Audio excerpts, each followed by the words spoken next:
മോനി ചെറുതിലെ പഠിക്കുന്ന സമയത്ത് ആ മദ്രസയിൽ ഒരു മുജീബ് എന്ന് പറഞ്ഞ ഉസ്താദ് ഉണ്ടായിരുന്നു.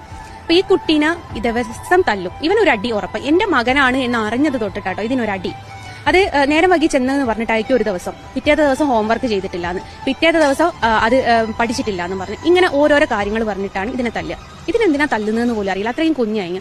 അപ്പൊ എന്നിട്ട് ക്ലാസ്സിൽ നിന്ന് പുറത്താക്കുക, ഉമ്മാനോട് വരാൻ പറയാന്ന് പറയും. അപ്പൊ ഞാൻ ചെല്ലുന്ന സമയത്ത് എന്നോട് പറയുന്ന ഒരു കാര്യം എന്ന് വെച്ചാൽ ഇങ്ങനെയൊന്നും നടക്കാൻ പാടില്ല, ഇത് കണ്ടിട്ടാണ് മറ്റുള്ളവരും പഠിക്കുക, അങ്ങനെ എങ്ങനെയാന്ന് പറഞ്ഞ് ഇവരും തുടങ്ങി സ്വർഗവും നരകവും മരണാനന്തര ജീവിതത്തിൽ. അപ്പൊ ഞാൻ പറഞ്ഞു, ഉസ്താദേ ഞാനല്ല ഇവിടെ പഠിക്കാൻ വരുന്നത്, എന്റെ മോനാണ്, നിങ്ങൾ ഓന്റെ കാര്യം നോക്കിയാൽ പോരെ, എന്റെ കാര്യം നോക്കേണ്ട ആവശ്യമില്ലല്ലോ എന്ന്. ഇതിനിങ്ങനെ ഉപദ്രവം കൂടി വന്നപ്പോൾ ഇതിന് മദ്രസാന്ന് കേൾക്കുന്നതും രാവിലെ എഴുന്നേക്കുന്നതും പോകുന്നതും ഒരു പേടി എന്നുള്ള രീതിയിലായി. ഒടുക്കം മദ്രസ ഞങ്ങൾ നിർത്തിവെച്ച്, കുട്ടിയുടെ പഠനം നിൽക്കരുത്, ഞാൻ ഒന്നും കൂടി പോയി ചോദിച്ചു നോക്കട്ടെ.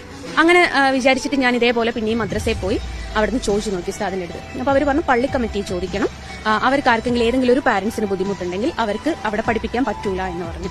ഞാൻ പറഞ്ഞു നിങ്ങൾ